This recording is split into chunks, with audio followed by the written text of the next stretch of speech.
Selamat sore, Ibu.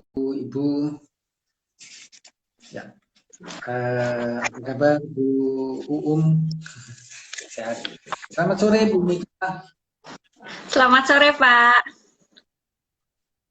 Purwokerto hujan deras, Bu. Ya, hujan deras, terus ini udah lumayan, terus ini mulai hujan lagi, Pak.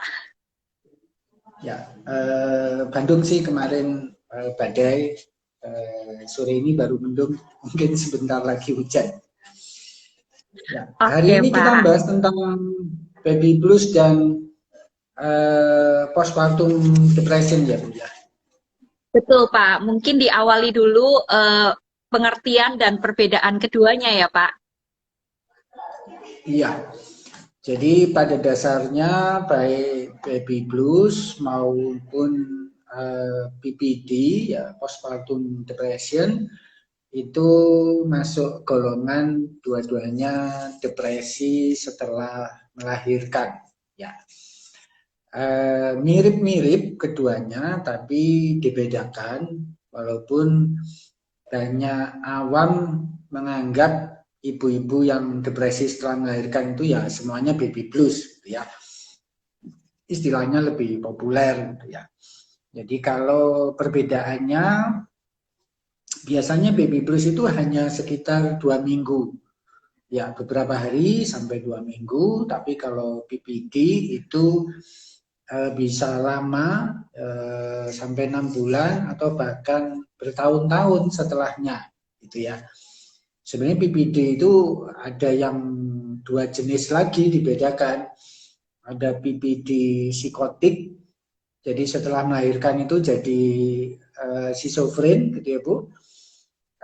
Ada PPD yang jenis OCD gitu ya, jadi kompulsi ya kayak orang OCD pada umumnya seperti itu. Kemudian kalau baby blues itu biasanya masih punya bonding dengan si bayi ya, jadi bisa lengket dengan bayinya segala macam. Memang awal-awal seperti kayak menolak tapi kemudian mudah. Sebaliknya kalau PPD itu bondingnya nggak ada, karena kan problem kenapa sulit karena juga para ibu yang mengalaminya ini kan namanya ibu berusaha keras, masa aku nggak deket sama anak, itu kan ajaib, kayak melawan arus, melawan ya kebenaran gitu ya. Jadi makin berusaha keras, padahal makin berusaha keras ini makin membuat intensitas PPD-nya menguat gitu. Terus ciri lainnya perbedaannya itu adalah eh, apa mood swingnya. Kalau baby blues itu hanya mood swing gitu ya harian. Kalau PPD itu selain mood swing, aspek depresinya ya gloomy-nya apa di periode di bawah itu bisa lama ya. Jadi secara umum bisa disebutin orang PPD itu kayak sedih terus begitu. Kalau orang baby blues itu bisa sedih, bisa nanti gembira seperti itu ya. Terus ciri lainnya biasanya orang PPD itu harapannya kecil ya, pengharapannya kecil. Kalau orang baby blues biasanya nggak ada problem dengan pengharapan. Itu lalu eh, kalau secara fisik perbedaannya juga eh, signifikan. Baby blues biasanya nggak ada gangguan tidur atau sedikit gangguan tidur. Tapi kalau PPD itu gangguannya makan, jadi nggak mau makan. Ya, itu biasanya ciri PPD. Tapi tidur nggak masalah, karena malah orang PPD seringkali tidur terus. Ya, nggak mau bangkit dari ranjang gitu. Kalau orang baby blues masih bisa ke mall gitu-gitu, ya bisa seneng gitu. Tapi harus nanti pulang drop lagi misalnya gitu. Kalau orang PPD ya bangun pun tenger-tenger gitu-gitu. Itu kira-kira cirinya yang membedakan keduanya Bu Minta. Oke, tadi dikatakan kalau PPD itu ada yang bisa jadi schizofren. Apakah itu memang sudah ada kecenderungannya, Pak? Atau bisa aja pertama nggak ada kecenderungannya, tapi setelah melahirkan begitu saja muncul? Biasanya sih ada riwayat keluarga besar, gitu ya. Ya, di keluarga besar biasanya ada riwayat keluarga besar si ibu ya Bu, itu Ya. ada riwayat psikotik juga, dan si ketika melahirkan itu karena terjadi perubahan hormon yang mendadak sangat besar, itu yang memicu dia kemudian mengalami psikotik gitu. Oke, saya pernah Jadi, dengar tuh Pak, saya pernah ya dengar ada silakan. sebuah cerita Pak. Seorang ibu tuh waktu dia melahirkan terus depresi, terus ibunya itu sampai ingin bunuh bayinya sehingga dia tuh sampai di bawah apa tidur di bawah ranjang itu PPD ya Pak. Ya, nah itu postpartum syndrome yang kemungkinan besar jenis psikotik. Jadi dia membunuh bayinya itu berarti dalam keadaan delusional gitu ya. Juga mungkin mengalami halusinasi gitu. Nah kebetulan, bukan kebetulan, gangguan hormonal yang sangat besar itu memang bisa membuat seseorang mengalami delusi atau halusinasi. Seringkali sih sifatnya sementara gitu ya. Sementara, tapi pada mereka yang mengalami BPD itu bisa menetap jadinya seperti itu. Oke, Ya. berarti untuk mencegahnya Pak, mencegahnya itu kan kalau kita orang tersebut sedang delusi gitu Pak, halusinasi kan berarti dia nggak sadar gitu ya Pak. Nah untuk mencegahnya supaya seseorang itu nggak sampai mungkin PPD gitu eh, yang sampai tingkat membahayakan bagaimana Pak? Sebenarnya karena pada dasarnya ini semua adalah jenis depresi. Depresi itu quote unquote obat gitu Bu ya. Obatnya itu adalah aktivitas. Ya. Jadi kunci pertama sih menerima gitu ya. Kayak orang sedih lah itu. Orang sedih itu kan belajar menerima saya boleh sedih gitu kan. Hanya ini kan tingkat kesedihannya tinggi, intensitasnya dalam sama. Sebenarnya kan juga kesedihan gitu ya, diterima dulu gitu ya. Saya boleh sedih. Nah, karena saya sudah menerima kesedihan itu, terus saya mesti beraktivitas. Ya, misalnya olahraga, keluar rumah, bercocok tanam. Nah, jadi apa yang menyenangkan buat dia gitu ya, supaya ini bukan hanya distraksi, tapi karena hormonnya harus dilawan dengan hormon lain, hormon kebahagiaan. Hormon kebahagiaan itu hanya bisa muncul lewat aktivitas. Bahkan contoh aja ya, misalnya gini, saya sering meminta klien atau pasien saya yang depresi untuk kalaupun nggak mau olahraga, itu dia lari di tempat. Ya, lari di tempat misalnya di pinggir ranjang gitu ya. Nggak usah lama-lama lah, itu misalnya 2 menit aja. Itu hormon dari oksitosin serotonin yang bisa melawan norepinefrin segala macam itu eh, membanjir gitu. Nah, nanti kalau itu sudah mulai muncul serotonin oksitosinnya, hormon bahagia itu yang dari tadinya cuma lari di tempat 2 menit, jadi pengen mau masak mie gitu misalnya gitu kan. Terus nanti begitu masak mie, oh nanti senang melakukan sesuatu. Jadi kuncinya cuma satu, aktivitas. Ya. Oke. Nah, keluarga, kalau keluarga nggak usah, ayo bangkit, ayo apa gitu ya. Malah membolehkan tadi, kayaknya kamu memang capek, boleh deh kamu tidur. Nah, dengan diterima itu dia malah nggak akan berlama-lama itu. Tapi kalau kita, ayo yuk, aku lagi mau yoga, kamu ikutan gitu. Itu kayak dia merasa nggak mampu, aku ini sampai harus digendong-gendong, ya, didorong-dorong untuk melakukan sesuatu itu nanti dia makin ke dalam. Jadi diterima aja gitu. Ya Oke Pak. namanya juga orang habis melahirkan gitu. Kita ngomongnya gitu, habis melahirkan kan capek gini-gini nggak apa-apa lah tiduran gitu-gitu.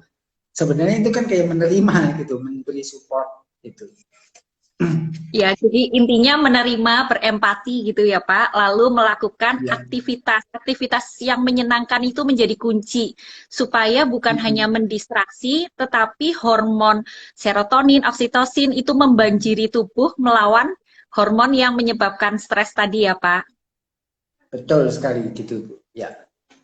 Lalu Pak, Eh, kalau mm, ada lagi nih Pak, kalau ada teman yang barusan melahirkan gitu Pak, terus jadi yang awalnya tidak punya gangguan kecemasan Pak, terus mm. jadinya punya gangguan kecemasan, apakah itu bisa, Pak? Ya, jadi karena kan mitos masyarakat ini cara berpikirnya kan memang dari dulu begitu ya, Bu. Begini, kalau kita punya anak, prioritasnya itu pindah. Jadi nomor satu di dunia ini adalah anak, gitu kan? Nah, semua kan mendidik seperti itu. Nah, ini yang merusak sebenarnya, ya. Karena lah bagaimana mungkin si ibu ini yang masih capek, masih eh, ya badannya rasanya kayak disedot seluruh energi, ini harus menomorsatukan anak kalau tubuhnya saja belum pulih gitu kan. Jadi tuntutan untuk menomorsatukan anak ini yang menimbulkan kecemasan juga. Waduh, kalau aku nggak menyusui anakku, nanti anakku jadi bodoh gini-gini. Anakku nanti jadi nggak sehat. Nah, itu jadi merusak semua gitu. Makin pengen menyusui anaknya, makin asinya nggak keluar. Jadinya gitu kan. Ya, Ya. karena nggak menerima aja. Jadi kalau misalnya asinya dikit, ya terima saja gitu. Ya, aku terima hari ini asiku sedikit. Nggak tahunya setelah itu sejam kemudian lancar. Kenapa? Karena menerima. Itu. Makin aku harus banyak, harus banjir asiku gitu kan. Kalau perlu bisa nyumbang tetangga-tetangga lah, makin nggak keluar nanti. Ya, jadi bisa terjadi kecemasan muncul setelah melahirkan. Oke, Supaya nggak cemas kecemasan itu gimana? Ya, kecemasan itu bagaimana? bisa muncul berbagai macam ya, Pak. Tadi kayak Bapak bilang ada OCD, ada yang jadi kayak merasa sakit di banyak bagian tubuh gitu, Pak. Ya, karena antara perasaan dan tubuh itu memang kayak koin, ya. Ada sebelah sininya itu perasaan, sebelah sininya tubuh. Nah, cuman selama ini kita seakan-akan memisahkan gitu. Padahal nggak bisa dipisahin itu. Kalau kita marah aja, denyut jantung kan otomatis kenceng. Itu kan itu satu kesatuan, nggak bisa dipisah. Nggak ada orang marah terus denyut jantungnya tetap rendah gitu, nggak ada. Ya, orang misalnya cemas, itu kulitnya mengkerut. Jadi kalau para ibu-ibu pengen cantik terus, itu jangan cemas. Kulitnya akan mengkerut. Mau mau pakai krim apapun dari Korea dari mana, kalau sering cemas ya nanti kulitnya mengkerut gitu. Karena perasaannya cemas gitu. Makin Oke, kalau mikirin sering cemas. sedih, Kenapa, kalau Bu? sering sedih, efeknya sama tubuh apa, Pak? Ya, kalau kesedihan biasanya kan di lambung, ya Bu, karena kan merasa kehilangan sesuatu, ya. Lambung, jantung, kalau dalam jangka panjang seperti itu contohnya. Ya, eh, ya tentu kalau cemas juga kan jadi susah tidur ya otomatis nanti apa ini kantong mata ya jadi tebal gitu. Kalau balik ke baby blues sama PPD, ini ibu-ibu ada yang mengalaminya kah yang hadir? Eh, Mungkin ibu-ibu di sini boleh boleh tulis jika ada pertanyaan ataupun pernah mengalami. Saya sendiri, Pak, waktu itu Ya, melahirkan sempat nangis-nangis sendiri, Pak, tapi hilang dengan cepat, Pak. ya kalau seperti itu berarti baby blues ya Bu. Ya, Jadi salah satu gejala baby blues memang tiba-tiba aja nggak ada hujan, nggak ada angin, kita nangis, gitu ya. kita lagi, saya nggak melahirkan gitu ya. Ibu ini sih menangis gitu ya. Seperti itu. Ini ada pertanyaan Pak dari Ibu Madenia. Sore Mm-mm. Opa, mengigau dalam tidur apakah tanda kecemasan? Ya, jadi baik pada orang dewasa maupun anak-anak, mengigau ini tanda ada problem di siang hari yang belum diselesaikan, gitu ya. Ada problem yang belum diselesaikan.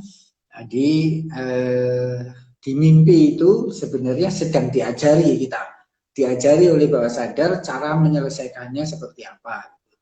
Cuman sayangnya kita masih merasa bahwa kalau mimpi itu nggak usah mimpi itu diabaikan saja. Jangan, mimpi itu malah harus dibikin, diingat, ya, ditulis, kemudian cara mengatasinya seperti ini, seperti itu. Ya, kebetulan sekali baru sejam yang lalu saya klien itu menanyakan tentang makna mimpinya. Cuman simbol mimpi itu seringkali berbeda dengan umum sih. Ya. Oke. Lalu Pak, ada pertanyaan dari Ibu Santi. Biasanya kan baby blues itu terjadi di anak pertama ya Pak. Apa bisa jika anak kedua baby blues lagi? Bisa. Jadi baby blues itu secara statistik sebenarnya nggak cukup signifikan apakah anak pertama, kedua, ketiga, dan seterusnya. Yang malah bisa jadi penanda baby blues itu adalah hubungan dengan pasangan. Jadi kebanyakan yang mengalami baby blues, apalagi PPD, itu biasanya dipicu oleh hubungan dengan pasangan, ya berarti suami istri itu kurang dinamikanya itu terlalu lebih kompleks gitu ya, dibandingkan ini bukan soal harmonis atau tidak gitu, tapi dinamikanya cenderung lebih kompleks sehingga ketika lahir, apalagi kalau tanda-tanda si suami ini nanti ketika anaknya lahir nggak mampu support, itu tandanya sudah terbaca sebelum lahir gitu.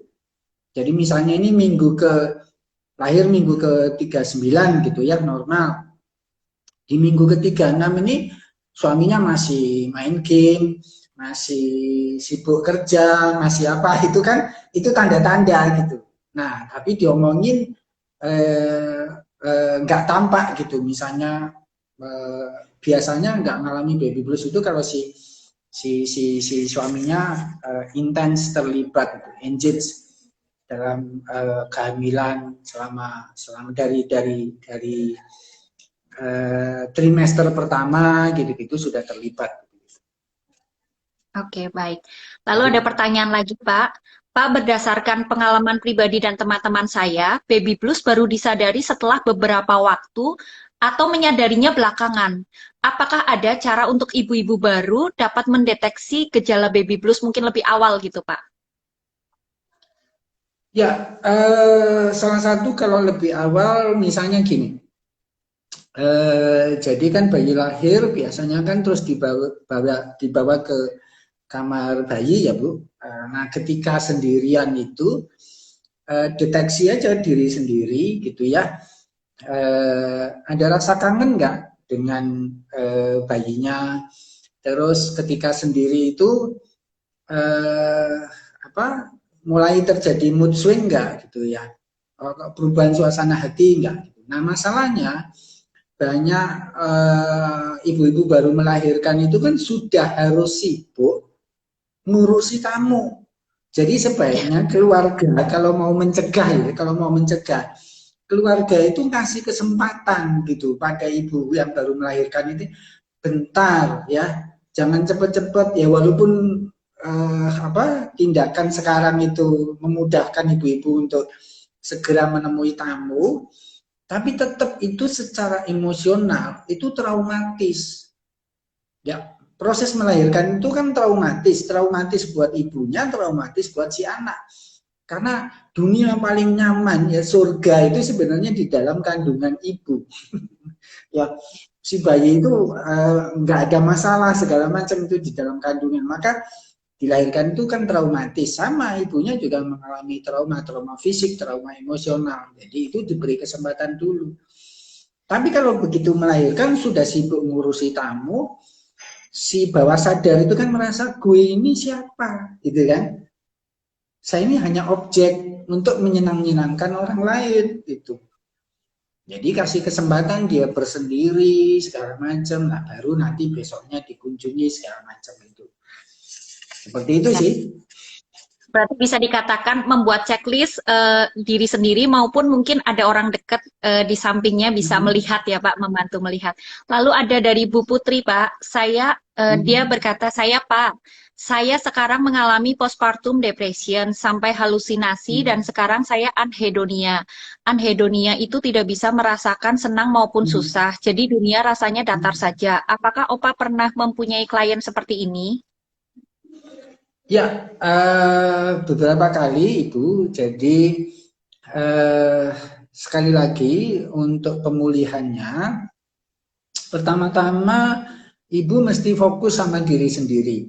Ya, mitos masyarakat bahwa anak itu nomor satu, untuk sementara Ibu hapuskan saja. Ya, Ibu fokus pada diri sendiri.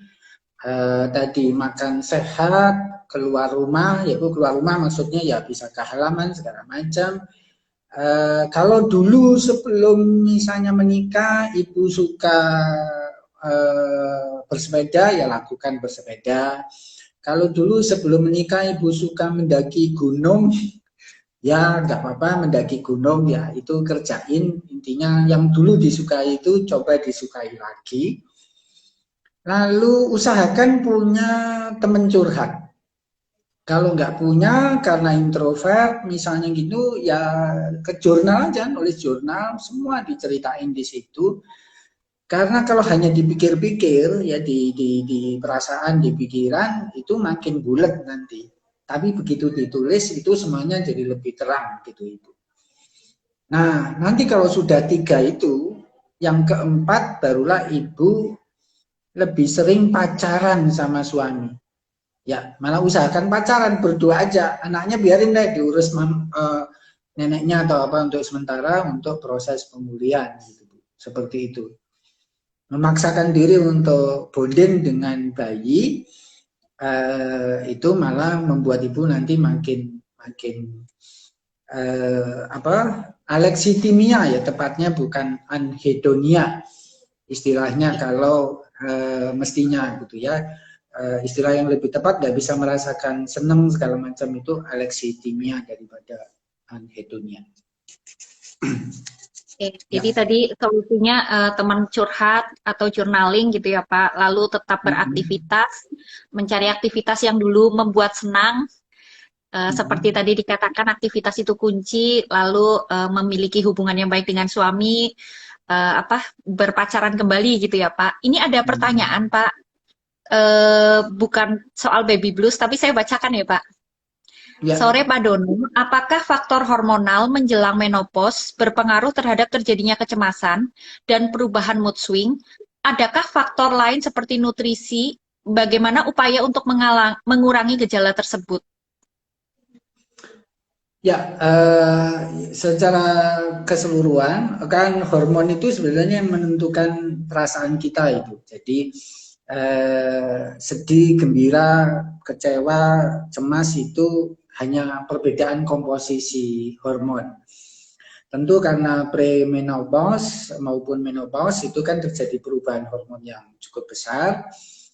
Nah, itu bisa dibantu dengan aktivitas fisik dan nutrisi. Mesti dua, nggak bisa hanya nutrisi, nggak cukup.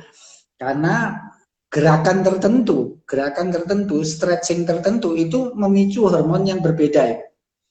Ya, jadi misalnya lari, jalan, stretching itu kan memicu yang berbeda. Paling bagus sih stretching seluruh tubuh dari kaki sampai kepala. Gitu ya.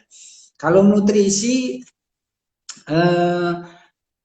hindari karbo banyak, ya, perbanyak protein, perbanyak buah dan sayur, terutama kalau hormon itu buah-buah lokal, itu buah lokal seperti manggis, terus yang bijinya kecil-kecil itu warnanya merah apa itu ya? Ya, intinya buah lokal lah itu lebih memicu keseimbangan hormon daripada buah seperti apel, jeruk seperti itu. Ya. Oke. Pak, tadi ada pertanyaan lanjutan dari Ibu Putri yang alexitimia itu, Pak. Kalau misalnya sekarang nggak ada hasrat ataupun keinginan untuk melakukan apapun, Pak. Jadi nggak ada hasrat sama sekali. Apakah aktivitas itu harus dipaksakan? Seperti saya bilang tadi, Ibu, Ibu bikin rutinitas saja. Ya, kalau nggak mau aktivitas, lakukan rutinitas. Rutinitas pagi, misalnya, itu paling penting buat orang-orang dengan PPD. Rutinitas pagi, misalnya Ibu bangun jam 9 siang, gitu ya, 9 pagi, gitu ya. Setelah jam 9 itu ngapain? Misalnya, pup, terus pipis, terus sikat gigi gitu ya misalnya. Nah itu Ibu bikin aja itu aktivitas itu rutin. Usahakan rutinitas itu aja gitu ya. Kalau belum bisa aktivitas apa masak gitu-gitu nggak apa-apa Ibu. Ya terima aja gitu. Yang penting rutinitas itu dibikin. Usahakan nggak dilanggar tuh ya. Jadi misalnya rutin habis pup, pipis terus sikat gigi misalnya gitu. Jangan dibalik. Sikat gigi dulu baru pup gitu-gitu jangan. Jadi kalau nggak keluar ya pup dulu gitu ya, duduk dulu gitu. Ngelamun nggak apa-apa Bu. Ya diterima gitu ya. Jadi kalau ada yang nasihatin Ibu jangan ngelamun nanti makin itu Ibu ngelamun aja. Wong itu lamunan Ibu, tulis di jurnal lamunannya gitu-gitu ya. Jadi buat mereka yang nggak mengalami seringkali nasihatnya itu malah merugikan. Jadi yang tahu yang jadi master atas kehidupan Ibu ya Ibu sendiri gitu ya, seperti itu. Karena rutinitas itu menciptakan rasa aman ya Pak. Betul, betul sekali. Nah rasa aman ini nanti menimbulkan tadi hormon yang buat kita adrenalinnya itu jadi turun gitu, norepinefrinnya turun. Ya. Oke Pak, ada pertanyaan dari Ibu Aswina. Bagaimana menghadapi orang yang depresi yang setiap hari aktivitasnya hanya tidur terus Pak? Ya, ya serupa ya Bu, diajak melakukan rutinitas saja, ya diajak melakukan rutinitas gitu ya. Jadi sebagai contoh misalnya kalau zaman sekarang kan depresi mungkin tetap pegang HP gitu ya, ya diminta aja nonton yang lucu-lucu di story gitu kan banyak, nggak apa-apa. Tapi bukan berarti orang depresi nggak boleh nonton film sedih. Ya boleh.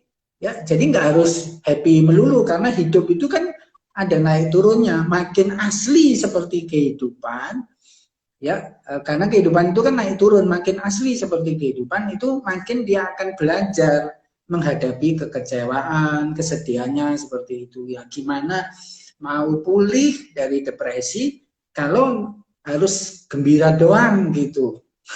Nanti dia nggak belajar menghadapi kesedihan itu seperti apa gitu.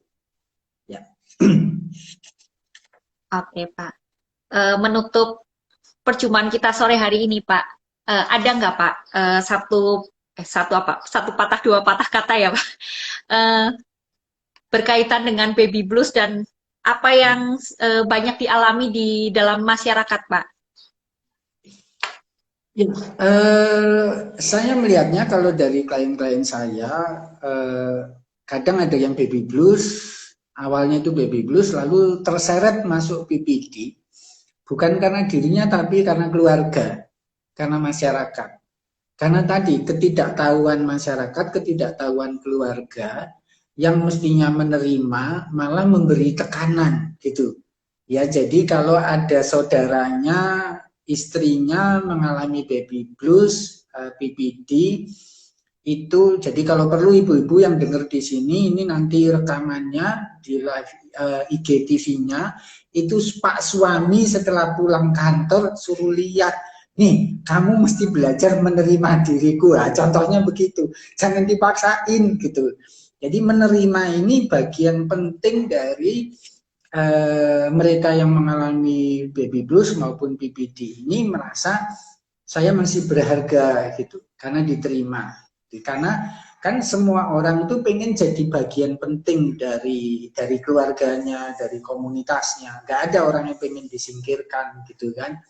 Nah maka terimalah gitu ya. Karena kondisi ini yang mengalami itu jutaan gitu. Jadi mungkin sebagai keluarga kan kita merasa dia satu-satunya yang mengalami itu.